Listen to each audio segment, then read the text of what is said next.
Hello बच्चों, मेरा नाम शिल्पी श्रीवास्तव। मेरे चैनल पर आप सभी का स्वागत है। आशा करते हैं कि आप सबको इसके पीछे का वीडियो समझ में आया होगा, जिसमें हम क्या जैव प्रक्रम के बारे में पढ़े थे। जैव प्रक्रम में हमने पोषण कंप्लीट कर लिया था। पोषण में क्या हम लोगों ने स्वपोषी पोषण और विषम पोषी पोषण दोनों कंप्लीट कर लिया है। अब हम जो नेक्स्ट जो जैव प्रक्रम है जिसे श्वसन कहते हैं, श्वसन तंत्र, उसके बारे में समझेंगे।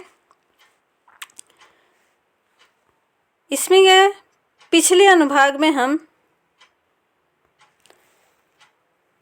जीवों में पोषण पर चर्चा कर चुके हैं। जिन खाद्य पदार्थों का अंतर्ग्रहण पोषण प्रक्रम के लिए होता है, कोशिकाएं उनका उपयोग विभिन्न जैव प्रक्रम के लिए ऊर्जा प्रदान करने के लिए करती हैं। इसमें यह बताया गया है कि जो खाद्य पदार्थ हम खाए थे, जो अभी हम पोषण में पढ़े थे कि हम खाद्य पदार्थ को खाते हैं और उससे हमको ऊर्जा मिलती है, तो इस ऊर्जा को क्या कोशिकाएं जो हैं इस जैव प्रक्रम के द्वारा जो ऊर्जा प्रदान होती है उसको क्या है अलग अलग जैव प्रक्रम जैसे श्वसन में, उत्सर्जन में और वहन में, इन सब का उपयोग करती हैं। उसी ऊर्जा से वो अपना काम करती हैं। विभिन्न जीव इसे भिन्न विधियों द्वारा करते हैं और अलग अलग जीवों में क्या है जो श्वसन की विधि है वो अलग अलग होती है। कुछ जीव ऑक्सीजन का उपयोग ग्लूकोज को पूर्णतः कार्बन डाइऑक्साइड तथा जल में विखंडित करने के लिए करते हैं, जबकि कुछ अन्य जीव दूसरे पथ का उपयोग करते हैं जिसमें ऑक्सीजन प्रयुक्त नहीं होता है। अब इसमें ये बताया कि जो जीव क्या है दो तरह से अपना ये श्वसन करते हैं। पहले तो वो होते हैं जो ऑक्सीजन का उपयोग करते हैं। ऑक्सीजन का उपयोग करके वो क्या है ग्लूकोज को तोड़ते हैं, किसमें, कार्बन डाइऑक्साइड और जल में तोड़ के उससे जो ऊर्जा मिलती है उसको यूज करते हैं। और जबकि दूसरे क्या होते हैं जो ऑक्सीजन को यूज नहीं करते, मतलब बिना ऑक्सीजन की प्रेजेंस में ही वो इसको बनाते हैं। तो इसमें दो तरह का श्वसन होता है। इन सभी अवस्थाओं में पहला चरण ग्लूकोज एक 6 कार्बन वाले अणु तथा 3 कार्बन वाले अणु पाइरूवेट में विखंडन है। पहला चरण में क्या होता है जो ग्लूकोज एक 6 कार्बन वाला अणु है। ग्लूकोज क्या होता है 6 कार्बन होता है, क्योंकि हम पढ़े हैं ना ग्लूकोज का जो सूत्र होता है 6,6H12O6। अब इसमें जो कार्बन है वो कितना होता है 6 होता है, तो इसीलिए हम इसको क्या है 6 कार्बन वाला अणु बोलते हैं। तो ये क्या है इस तरह से ये 3 कार्बन वाले अणु पाइरूवेट, जो पाइरूवेट है, पाइरूवेट क्या होता है वो 3 कार्बन वाला अणु होता है। इसमें कार्बन जो होता है 3 होता है, C3 इसको लिखते हैं। तो ये 3 कार्बन वाला अणु है, इसमें विखंडित होता है। यह प्रक्रम कोशिका द्रव में होता है और ये किस में होता है कोशिका द्रव में होता है। जो कोशिका में जो द्रव भरा होता है उसमें होता है। इसके पश्चात पाइरूवेट इथेनॉल तथा कार्बन डाइऑक्साइड में परिवर्तित होता है और उसके बाद पाइरूवेट में बदलने के बाद ये क्या है ये पाइरूवेट बदल जाता है इथेनॉल में और कार्बन डाइऑक्साइड में, ये 2 अणु में विखंडित हो जाता है। यह प्रक्रम किण्वन के समय ईस्ट में होता है और इस तरह की क्रियाएं किसमें होती है ईस्ट की सेल आप लोगों ने पढ़ा होगा। ईस्ट में जो है ये पाइरूवेट जो है इथेनॉल और कार्बन डाइऑक्साइड में बदल जाता है, क्योंकि यह प्रक्रम वायु की अनुपस्थिति में होता है। इसे अवायवीय श्वसन कहते हैं, क्योंकि ये क्या होता है ऑक्सीजन की अनुपस्थिति में, मतलब वहाँ ऑक्सीजन प्रेजेंट नहीं होता है, इसलिए इसको अवायवीय श्वसन कहते हैं। और जो ऑक्सीजन की प्रेजेंस में होगा उसे वायवीय श्वसन कहेंगे। पाइरूवेट का विखंडन ऑक्सीजन का उपयोग करके माइटोकॉन्ड्रिया में होता है और ये पाइरूवेट का विखंडन जो होता है वो माइटोकॉन्ड्रिया में होता है। यह प्रक्रम 3 कार्बन वाले पाइरूवेट के अणु को विखंडित करके 3 कार्बन डाइऑक्साइड के अणु देता है। तो ये जब माइटोकॉन्ड्रिया में होता है वो क्या करता है, जो पाइरुवेट 3 कार्बन वाला होता है वो क्या करता है, विखंडित होके 3 जो है कार्बन डाइऑक्साइड बना देते हैं। दूसरा उत्पाद जल होता है और कार्बन डाइऑक्साइड के साथ और क्या बनता है, जल बनता है। क्योंकि यह प्रक्रम वायु की उपस्थिति में होता है, यह वायवीय श्वसन कहलाता है। और ये प्रक्रम क्या होता है, वायु की उपस्थिति में होता है, मतलब ऑक्सीजन की प्रेजेंस में होता है, इसलिए इसको वायवीय श्वसन कहते हैं। और ये किस में होता है, माइटोकॉन्ड्रिया में होता है। और जो ऑक्सीजन की अनुपस्थिति में होता है वो कोशिका द्रव्य में होता है। वायवीय श्वसन में ऊर्जा का मोचन अवायवीय श्वसन की अपेक्षा बहुत अधिक होता है। इसमें क्या होता है, वायवीय श्वसन में जो ऊर्जा निकलती है, मोचन करना मतलब जो ऊर्जा उसमें से निकलती है वो क्या होती है, ज़्यादा होती है। जो ऑक्सीजन के उपस्थिति में होती है उसमें जो ऊर्जा निकलती है वो ज़्यादा होती है, जबकि जो ऑक्सीजन की अनुपस्थिति में जो ऊर्जा निकलती है, जो क्रिया के द्वारा ऊर्जा निकलती है वो कम होती है। कभी कभी जब हमारी पेशी कोशिकाओं में ऑक्सीजन का अभाव हो जाता है, पाइरुवेट के विखंडन के लिए दूसरा पथ अपनाया जाता है। यहाँ पाइरुवेट एक अन्य 3 कार्बन वाले अणु लैक्टिक अम्ल में परिवर्तित हो जाता है। तो यहाँ क्या ये बताया गया है कि जो हमारी पेशी हैं, पेशी कोशिकाएं, जिसको हम क्या मसल सेल्स बोलते हैं, जो हमारी मसल्स की सेल होती हैं उसमें होता है, उसमें ऑक्सीजन जब कम हो जाता है, जैसे उसमें ऑक्सीजन की कमी हो जाती है तो ऑक्सीजन की अनुपस्थिति में ये कोशिकाएं श्वसन करने लगती हैं। तो पाइरुवेट जो है वो विखंडित करने के लिए अपना दूसरा पथ अपना लेता है, मतलब ऑक्सीजन की अनुपस्थिति में जो क्रिया होती है उसको अपना लेता है। यहाँ पाइरुवेट एक अन्य 3 कार्बन वाले अणु, अब ये पाइरुवेट भी क्या है, 3 कार्बन का अणु हुआ, ये दूसरे जो है 3 कार्बन के अणु लैक्टिक अम्ल में परिवर्तित हो जाता है। अचानक किसी क्रिया के होने से हमारी पेशियों में लैक्टिक अम्ल का निर्माण होना क्रैम्प का कारण बनता है। और यही क्या है, जब कभी कभी क्या है ऑक्सीजन की कमी हो जाती है तो ये क्या है, लैक्टिक अम्ल जो बन जाता है इसके कारण क्रैम्प हो जाता है। क्रैम्प हो जाना मतलब जैसे थोड़ी थोड़ी स्वेलिंग, मसल जो है थोड़ा कड़ी हो जाती हैं और मोटी हो जाती हैं, तो ये क्रैम्प हो जाता है और इससे क्या होता है, वहाँ पे दर्द होने लगता है। तो ये किसके कारण होता है, लैक्टिक अम्ल के बनने के कारण होता है। और किसमें होता है, जो हमारी मसल्स की कोशिकाएं, जो पेशी कोशिकाएं होती हैं उनमें होता है। अब यहाँ पे तीनों तरह की ये क्रियाएं दी गई हैं। सबसे पहले तो ग्लूकोज, जो हम खाने पोषण लिए थे, पोषण के बाद हमारा जो खाना था वो पच गया था किसमें, ग्लूकोज में। ग्लूकोज बनाया था जो कि 6 कार्बन अणु है। अब कोशिका द्रव्य में ये क्या है, परिवर्तित हो जाता है पाइरुवेट। पाइरुवेट भी क्या होता है, 3 कार्बन वाला अणु है। अब इसमें 3 तरह की से जो है श्वसन हो सकता है। पहला तो क्या है, ये वाला, इसमें क्या है, ऑक्सीजन की अनुपस्थिति में जो कि ईस्ट कोशिकाएं हैं उसमें होता है।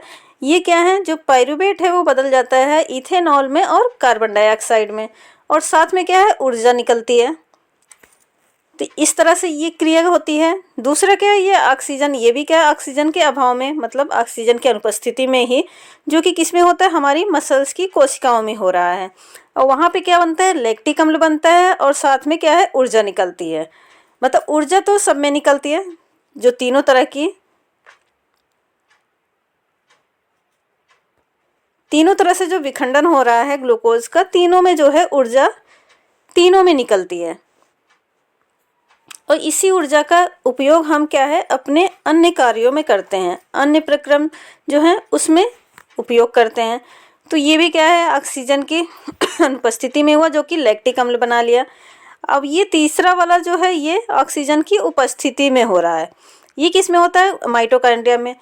माइटोकॉन्ड्रिया ही क्या करते हैं, ऑक्सीजन की उपस्थिति में ये क्रिया कराता है। ये क्रिया क्या है, कोशिका द्रव्य में नहीं होती है। तो ये ऑक्सीजन की उपस्थिति में क्या बनाता है, कार्बन डाइऑक्साइड बनाता है और जल बनाता है। अब ये पाइरुवेट जो है वो टूट के क्या बनाएगा, कार्बन डाइऑक्साइड बनाएगा और जल बनाएगा। तो इस तरह से ये तीनों 3 प्रकार हैं इसके, कि 3 तरह से ये पाइरुवेट अम्ल जो है वो टूटता है और ऊर्जा निकालता है।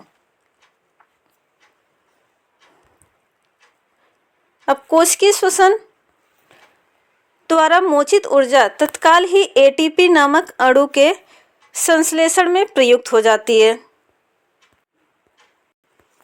तो ये जो है प्रयुक्त हो जाती है कोशिका द्वारा मोचित ऊर्जा, जो कोशिकीय श्वसन द्वारा ऊर्जा मोचित होती है, मतलब निकलती है, वो क्या होती है एटीपी में परिवर्तित हो जाती है। एटीपी क्या है ये अभी हम देख रहे हैं। एटीपी क्या होता है एडिनोसिन ट्राइफॉस्फेट, इसको क्या बोलते हैं एडिनोसिन ट्राइफॉस्फेट, जो कोशिका की अन्य क्रियाओं के लिए ईंधन की तरह प्रयुक्त होती है। इसको क्या है जो अन्य क्रियाएं होती हैं हमारे शरीर में, उसमें क्या है ईंधन के रूप में, फ्यूल के रूप में हम यूज़ करते हैं। एटीपी के विखंडन से एक निश्चित मात्रा में ऊर्जा मोचित होती है, और जब ये एटीपी टूटता है तो ये क्या करता है एक निश्चित मात्रा में ऊर्जा निकालता है, जो कोशिका के अंदर होने वाली आंतरोष्म क्रियाओं का परिचालन करती हैं। आंतरोष्म मतलब एंडोथर्मिक, एंडोथर्मिक मतलब जो क्रिया हो रही है उसमें से जो है एनर्जी निकलती है। तो ये एंडोथर्मिक एक्सोथर्मिक दो तरह की क्रियाएं होती हैं। एंडोथर्मिक में क्या होती है ऊर्जा को लिया जाता है, और जबकि एक्सोथर्मिक में क्या होता है ऊर्जा को निकाला जाता है।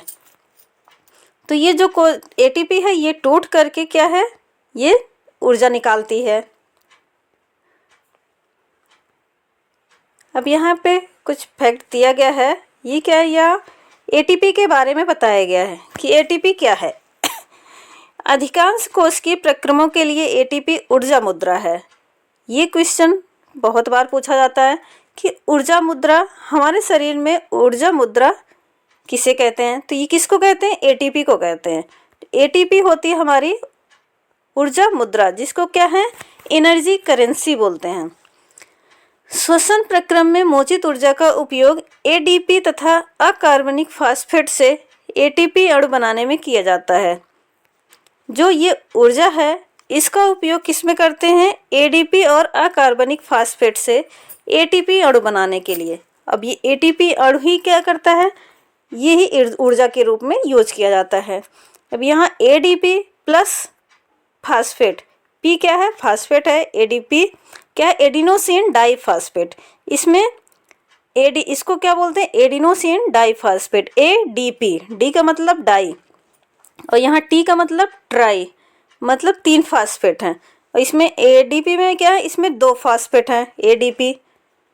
तो ये इसका जो फुल फॉर्म ये भी पूछा जाता है कि एटीपी को क्या बोलते हैं एडिनोसिन ट्राइफॉस्फेट बोलते हैं, और एडीपी को एडिनोसिन डाइफॉस्फेट।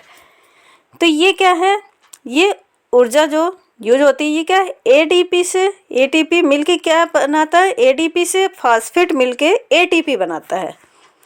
आंतरोष प्रक्रम कोशिका के अंदर तब ऐसी एटीपी का उपयोग क्रियाओं के परिचालन में करते हैं। जो अंतरोष प्रक्रम है जिसको क्या एंडोथर्मिक, जिसमें हम क्या है ऊर्जा को ले करके कोई भी क्रिया करते हैं। आंतरोष मतलब एंडोथर्मिक, उसमें जो है ऊर्जा ली जाती है। तो कोशिका के अंदर तब ऐसी एटीपी का उपयोग क्रियाओं के परिचालन में करते हैं।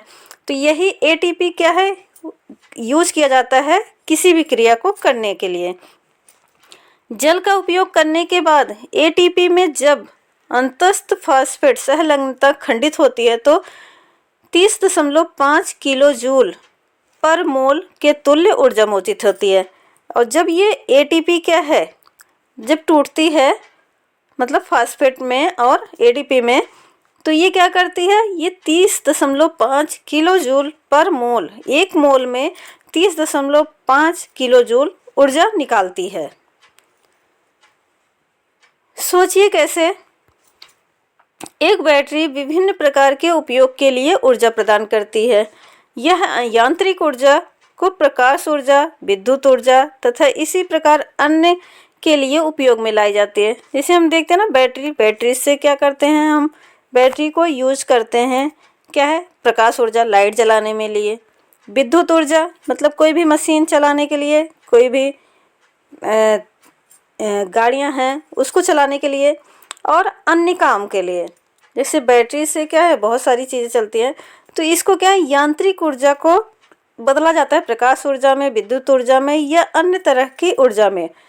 तो इसी तरह कोशिका में एटीपी का उपयोग पेशियों को सिकुड़ने, प्रोटीन संश्लेषण, तंत्रिका आवेग का संचरण आदि अनेक क्रियाओं के लिए किया जा सकता है।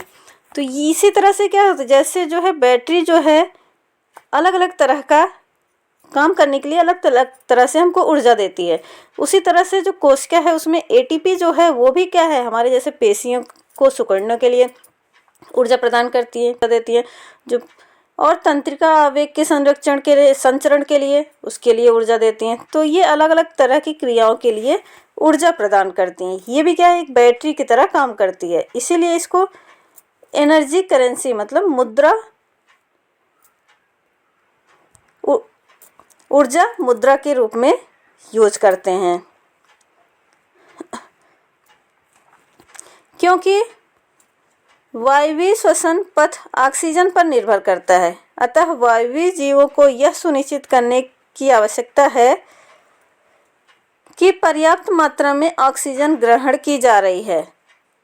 अब ये क्या है, वायवीय श्वसन जो कि ऑक्सीजन की उपस्थिति में होता है, और अवायवीय श्वसन जो ऑक्सीजन की अनुपस्थिति में होता है। तो ऑक्सीजन की उपस्थिति में जो भी श्वसन होता है उसमें ये क्या है, ऑक्सीजन पर ही निर्भर करते हैं। अगर ऑक्सीजन रहेगा तभी ये वायवीय श्वसन करेंगी, नहीं तो नहीं करेंगी। तो ये वायवीय जीवों जो कि ऑक्सीजन की उपस्थिति में श्वसन करते हैं, उस तरह के जीवों में ये सुनिश्चित करने की आवश्यकता है कि उनके शरीर के अंदर क्या है, पर्याप्त मात्रा में ऑक्सीजन है या नहीं है। हम देख चुके हैं कि पौधे गैसों का आदान प्रदान रंध्र के द्वारा करते हैं, और अंतरकोश की अवकाश यह सुनिश्चित करते हैं कि सभी कोशिकाएं वायु के संपर्क में हैं। ये क्या है, हम यहाँ पहले भी पढ़ चुके हैं कि जो पौधे हैं वो गैसों का आदान प्रदान किससे करते हैं, जो रंध्र होता है, जो स्टोमेटा होता है, उसके द्वारा करते हैं। और जो अंतरकोश के स्थान, जैसे दो कोशिका के बीच में जो जगह होती है उसमें ऑक्सीजन उपस्थित है या नहीं है, और ये जो कोशिकाएं हैं वो वायु के संपर्क में हैं। यहाँ कार्बन डाइऑक्साइड तथा ऑक्सीजन का आदान प्रदान विसरण द्वारा होता है।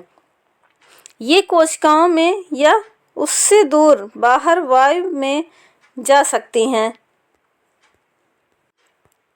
यहाँ क्या है, ऑक्सीजन का जो कार्बन डाइऑक्साइड और ऑक्सीजन का आदान प्रदान है वो क्या है, विसरण द्वारा होता है। हमने इसके पहले पढ़ा था कि विसरण क्या है, इससे क्या है, कोई भी कोशिका है उसके शरीर में जो भी गैसों का आदान प्रदान है वो विसरण के द्वारा होता है।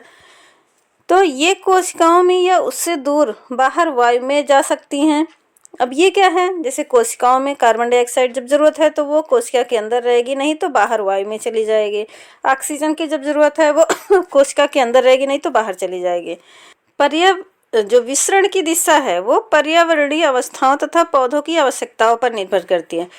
जो विसरण की दिशा है कि मतलब विसरण क्या होगा, पौधों की अंदर की तरफ होगा या वायुमंडल में बाहर की तरफ होगा, ये पर्यावरणीय अवस्थाओं पर तथा पौधों की आवश्यकताओं दोनों पर निर्भर करती है। रात्रि में जब कोई प्रकाश संश्लेषण की क्रिया नहीं हो रही है तो कार्बन डाइऑक्साइड का निष्कासन ही मुख्य आदान प्रदान की क्रिया है। दिन में श्वसन के दौरान निकली कार्बन डाइऑक्साइड प्रकाश संश्लेषण में प्रयुक्त हो जाती है, अतः कोई CO2 नहीं निकलती। इस समय ऑक्सीजन का निकलना मुख्य घटना है। अब इसमें यह बताया गया है कि रात्रि में जब रात होती है तो क्या है, कोई प्रकाश संश्लेषण नहीं होता, क्योंकि उसमें सूर्य का प्रकाश जो है, सूर्य की रोशनी नहीं उपस्थित होती, तो वो क्या है, पौधे प्रकाश का संश्लेषण नहीं करते हैं।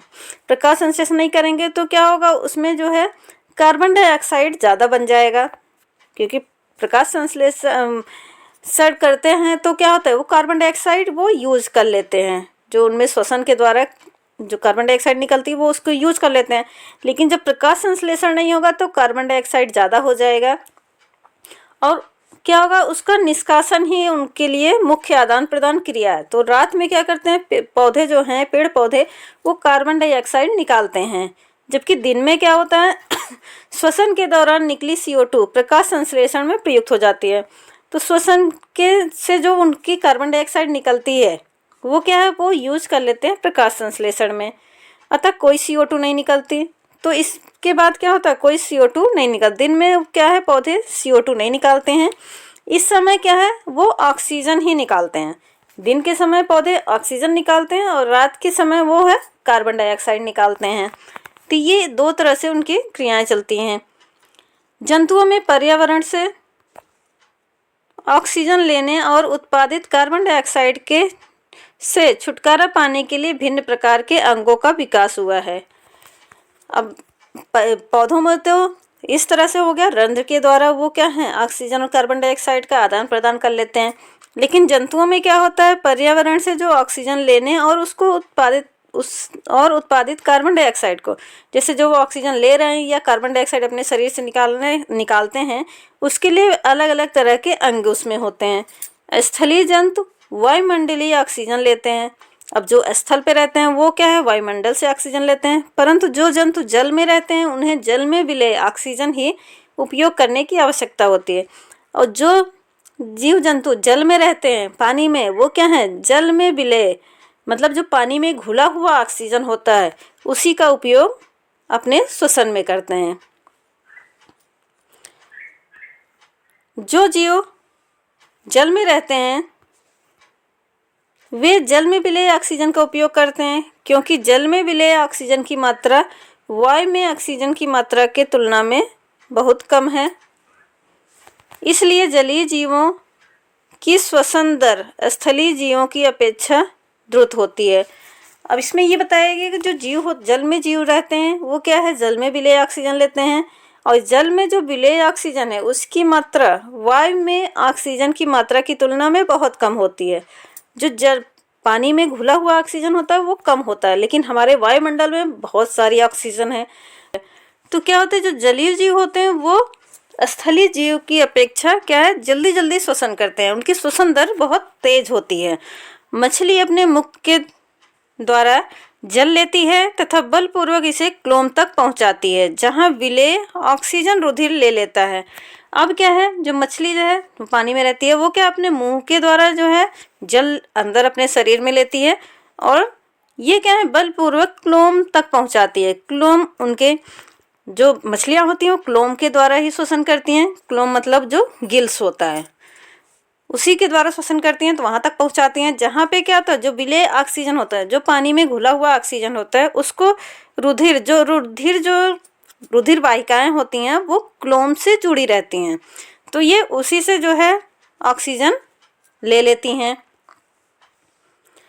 स्थलीय जीव श्वसन के लिए वायुमंडल की ऑक्सीजन का उपयोग करते हैं। अब जो स्थलीय जीव हैं वो क्या करते हैं, वायुमंडल की ऑक्सीजन का उपयोग करते हैं। विभिन्न जीवों में यह ऑक्सीजन भिन्न भिन्न अंगों द्वारा अवशोषित की जाती है।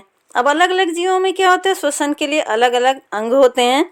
इन सभी अंगों में एक रचना होती है जो उन सतही क्षेत्रफल को बढ़ा देती है। तो ऐसी रचना होती है कि जो सतही क्षेत्रफल बढ़ा दे और ज़्यादा से ज़्यादा ऑक्सीजन को हमारा शरीर अवशोषित कर सके। जो ऑक्सीजन बाहुल्य वायुमंडल में के संपर्क में रहता है, और ये क्या है, ऑक्सीजन बाहुल्य जो वायुमंडल है उसके संपर्क में ही रहता है, क्योंकि ऑक्सीजन व कार्बन डाइऑक्साइड का विनिमय इस सतह के आर पार होता है, अतः यह सतह बहुत पतली तथा मुलायम होती है।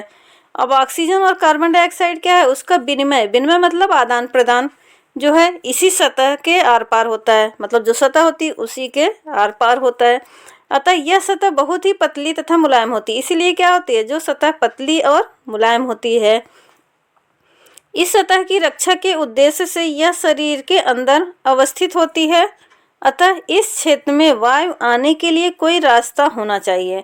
अब उस सतह तक जो है वायु कहाँ से जो है प्रवेश करेगा और कैसे वहाँ पहुँचेगा, इसके लिए एक रास्ता होना चाहिए। इसके अतिरिक्त यहाँ जहाँ ऑक्सीजन अवशोषित होती है उस क्षेत्र में वायु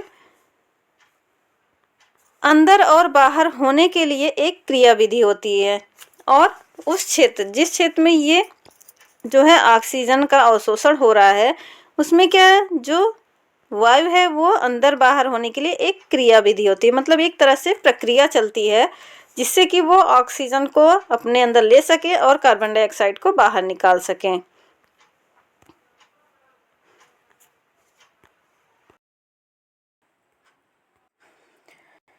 मनुष्य में श्वसन। मनुष्य में वायु शरीर के अंदर द्वारा जाती है। नासाद्वार द्वारा जाने वाली वायु मार्ग में उपस्थित महीन बालों द्वारा निस्पंदित हो जाती है।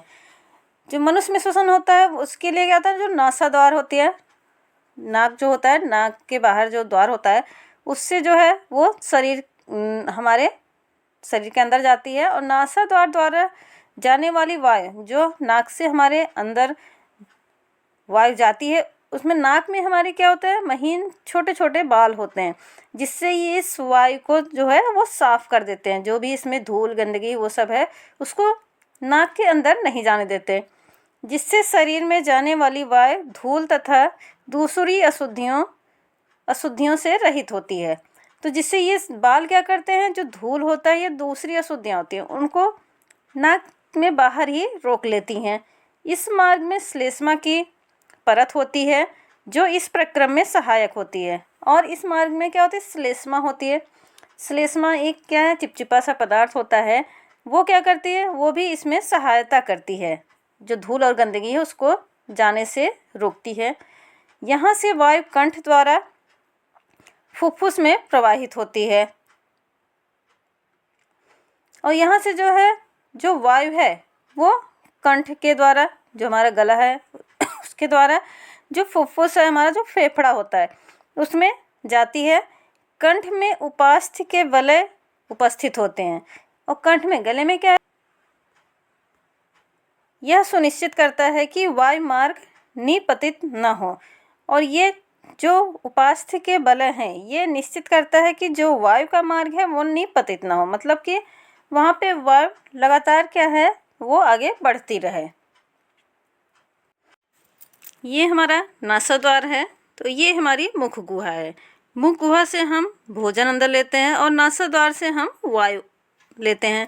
और वायु यहाँ से होते हुए ऐसे कंठ से, ये जो है कंठ है, कंठ से होते हुए ये श्वास नली इसके आगे जाती है। और श्वास नली में क्या होता है, उपास्थि के वलय, ये ऐसे छल्ले की तरह स्ट्रक्चर होता है, ये उपास्थि के वलय कहलाता है। और ये आगे बढ़ के क्या है, दोनों फेफड़ों में हमारे इधर वायु चली जाती है। और ये फेफड़ों में हमारे ये इस तरह की संरचना होती है, यहाँ से आती है। यहाँ से ये क्या करता है, ये कोपिका कहलाती है। ये क्या है, ऐसे गोल गोल स्ट्रक्चर होते हैं, ये कोपिका कहलाते हैं। और ये क्या करते हैं, ये जो है जो ऑक्सीजन और कार्बन डाइऑक्साइड है उसके आदान प्रदान के लिए ये सतह के क्षेत्रफल को बढ़ा देते हैं, जिससे कि ज़्यादा से ज़्यादा ऑक्सीजन जो है वो हमारा जो है जो रुधिर वाहिकाएँ हैं वो ज़्यादा से ज़्यादा ऑक्सीजन को अवशोषित कर लें और कार्बन डाइऑक्साइड को बाहर निकाल दें। तो इस तरह से ये स्ट्रक्चर है।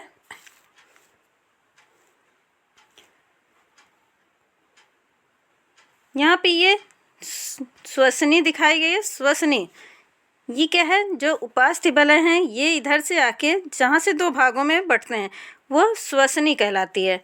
और श्वसनिका, और ये फिर उसके बाद कई भागों में विभाजित हो जाती है, उसे श्वसनिका कहते हैं। फिर कोपिका कोश, ये वाली स्ट्रक्चर कोपिका कोश कहलाती है। और इसी कोपिका कोश में ये कोपिकाएँ पाई जाती हैं।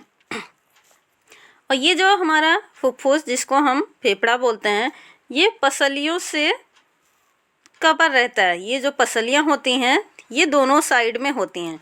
जो पसलियाँ हैं ये हमारे फेफड़े को सुरक्षित रखती हैं, जिससे कि अगर हमको कोई चोट लग रही है, कोई भी परेशानी हो रही है, तो उससे क्या है, ये हमारे फेफड़े को सुरक्षित रख सकें। और यहाँ नीचे क्या होता है, ये डायाफ्राम होता है। डायाफ्राम जो है ये श्वसन में सहायता करता है।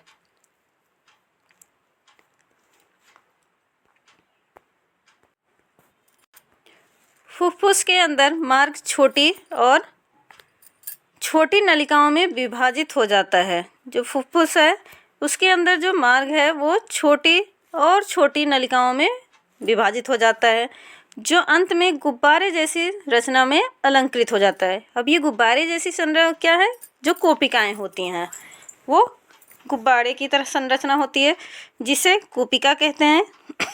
कोपिका एक सतह उपलब्ध कराती है जिससे गैसों का विनिमय हो सकता है। ये क्या करता है, सतह उपलब्ध कराती है और सतह को बढ़ा भी देती है। कोपिकाओं की भित्ति में रुधिर वाहिकाओं का विस्तीर्ण जाल होता है। इन्हीं कोपिकाओं की जो दीवारें हैं, जो भित्ति है, उसमें क्या है, जो रुधिर वाहिकाएं हैं वो जाल की तरह फैली होती हैं। जैसा हम प्रारंभिक वर्षों में देख चुके हैं कि जब हम श्वास अंदर लेते हैं हमारी पसलियां ऊपर उठती हैं और हमारा डायाफ्राम चपटा हो जाता है। तो ये क्या है, जब हम सांस अंदर लेते हैं, जब हम सांस खींचते हैं अपना, तो क्या है, हमारी जो पसलियां हैं वो ऊपर उठती हैं, जो पसलियां होती हैं वो ऊपर उठ जाती हैं और डायाफ्राम हमारा चपटा हो जाता है। इसके परिणाम स्वरूप वक्ष गुहिका बड़ी हो जाती है, जिससे क्या होती है, जो वक्ष गुहिका है, जो हमारे फेफड़े के अंदर की जो जगह है वो बड़ी हो जाती है। इस कारण वायु फुफ्फुस के अंदर चूस ले जाती है और विस्तृत कोशिकाओं को भर लेती है। रुधिर शेष शरीर से कार्बन डाइऑक्साइड कोशिकाओं में छोड़ने के लिए लाता है। कोशिका रुधिर वाहिका का रुधिर कोशिका वायु से ऑक्सीजन लेकर शरीर की सभी कोशिकाओं तक पहुंचाता है। अब इसमें ये बताया गया कि जो विस्तृत कोशिकाएं जो फैली रहती हैं वो भर जाती हैं वायु से, और जो रुधिर से, जो शरीर से, पूरे शरीर से जो हमारे रुधिर लाया जाता है उसमें क्या होता है, कार्बन डाइऑक्साइड होता है, और ये कार्बन डाइऑक्साइड कोशिकाओं में छोड़ दिया जाता है। कोशिकाएं इसको क्या है, फिर से वापस हमारे शरीर से बाहर निकालने में सहायता करती हैं। और जो हमारी जो हम सांस लिए थे उसमें जो हम ऑक्सीजन आया था वो क्या करती हैं, कोशिकाएं उस ऑक्सीजन को लेकर के शरीर की सभी कोशिकाओं तक भेजने में सहायता करती है। और ये कोशिकाओं से क्या है, रुधिर वाहिकाएं जुड़ी होती है। वही रुधिर वाहिकाएं उस ऑक्सीजन को अपने अंदर अवशोषित कर लेती हैं और शरीर के सभी कोशिकाओं तक पहुंचाती हैं। श्वास चक्र के समय जब वायु अंदर और बाहर होती है, फुफ्फुस सदैव वायु का अवशिष्ट आयतन रखते हैं। तो जो बताया गया कि जो श्वास चक्र के समय मतलब जब हम सांस लेते हैं और सांस छोड़ते हैं उस समय वायु अंदर और बाहर होती है, तो फुफ्फुस सदैव क्या करती है, वायु का अवशिष्ट आयतन रखते हैं। मतलब थोड़ा बहुत उसमें वायु उसके बाद भी रहता है, पूरी वायु क्या है, बाहर नहीं निकलती, जबकि थोड़ी बहुत वायु अवशिष्ट के रूप में उसके अंदर रहती है, जिससे ऑक्सीजन के अवशोषण तथा कार्बन डाइऑक्साइड के मोचन के लिए पर्याप्त समय मिल जाता है। और ये क्या करती हैं, ये ऑक्सीजन के अवशोषण के लिए, मतलब ऑक्सीजन क्या है, जो रुधिर वाहिकाएं उसको अवशोषित कर लें और कार्बन डाइऑक्साइड को जो है बाहर निकाल दें, उसके लिए उनके पास पर्याप्त समय मिल जाता है।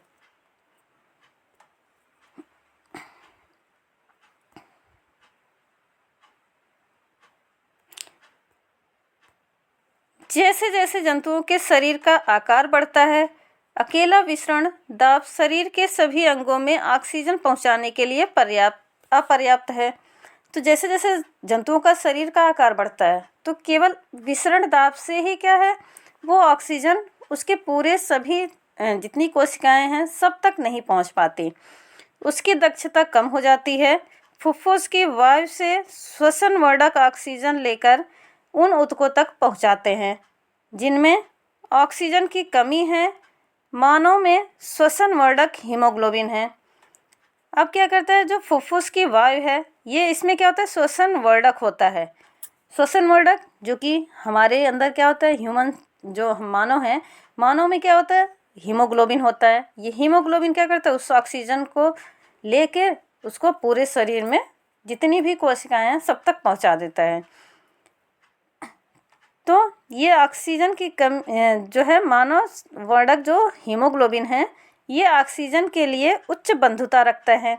अब ये हीमोग्लोबिन क्या करता है, बहुत ही ज़्यादा पावर से, बहुत ही ज़्यादा ताकत से ये क्या ऑक्सीजन से जुड़ा रहता है, इसे ही उच्च बंधुता कहते हैं। यह वर्धक लाल रुधिर कणिकाओं में उपस्थित होता है। और ये क्या करता है, जो हमारी जो रुधिर है उसकी जो लाल रुधिर कणिकाएं हैं जिसको हम आरबीसी बोलते हैं, उसमें उपस्थित होता है। कार्बन डाइऑक्साइड जल में अधिक विलेय है और इसलिए इसका परिवहन हमारे रुधिर में विलेय अवस्था में होता है। जो कार्बन डाइऑक्साइड है वो जल में विलेय होता है, अधिक विलेय है। जो कार्बन डाइऑक्साइड अधिक विलेय है इसलिए इसका परिवहन क्या है, हमारे रुधिर में विलेय अवस्था में, मतलब घुल के पानी में जो हमारी रुधिर है उसमें घुल के जो है वो पूरे शरीर तक पहुंच जाता है।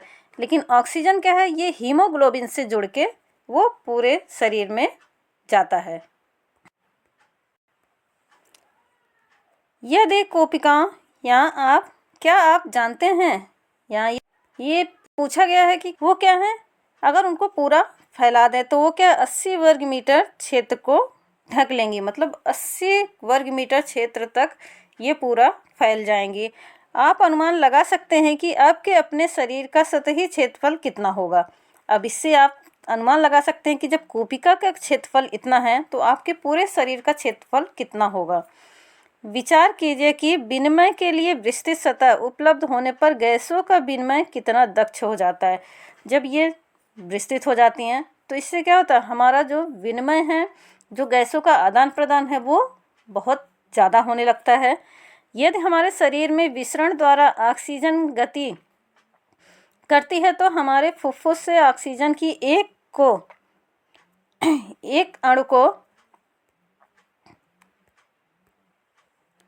पैर के अंगुष्ठ तक पहुंचने में अनुमानतः 3 वर्ष का समय लगेगा।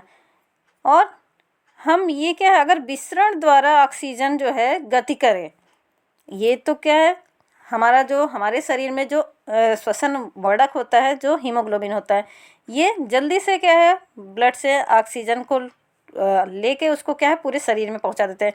लेकिन अगर ये कहा गया कि अगर विसरण के द्वारा ही केवल ऑक्सीजन पहुंचे तो इसको क्या है, इसके एक अणु को पैर के अंगुष्ठ तक, जो हमारे शरीर में जो है ये पैर तक पहुंचने में, फुफ्फुस से फेफड़े से लेके पैर की एक उंगली तक पहुंचने में इसको 3 वर्ष का समय लगेगा। क्या आपको इससे प्रसन्नता नहीं हुई कि हमारे पास हीमोग्लोबिन है? तो इस तरह से क्या है, आपको बहुत खुश होना चाहिए कि हमारे पास हीमोग्लोबिन है, जो कि हमारे ऑक्सीजन को क्या है, उसको जल्दी से हमारे सभी भागों तक, सभी कोशिकाओं तक पहुंचा देता है। इस तरह से हमारा ये श्वसन तंत्र पूरा होता है। अब इसके पहले का जो पोषण है, इसमें हमने क्वेश्चन आंसर बना दिया है, उसको हम इसके आगे वाली वीडियो में करा देंगे। पहले उसको पोषण को आप अच्छे से जो है, पोषण के जितने भी क्वेश्चन आंसर हैं आप अच्छे से तैयार कर लीजिए। आपके बोर्ड का एग्ज़ाम होने वाला है, इसलिए क्या अभी आपके पास टाइम है 2 महीने 3 महीने, तो आप उसको अच्छे से अभी से तैयारी करते जाइए। थोड़ा थोड़ा याद करते जाएंगे तो आगे आपको दिक्कत नहीं होगी। तो वो क्वेश्चन आंसर हम आज या कल में आपको और उसको अच्छे से समझा के बता देंगे, जिससे आप उसको अपना नोट्स बना लीजिए और अच्छे से तैयार कर लीजिए। तो इस तरह से हमारा ये कंप्लीट होता है। इसके आगे का हम नेक्स्ट वीडियो में करेंगे। Thank you.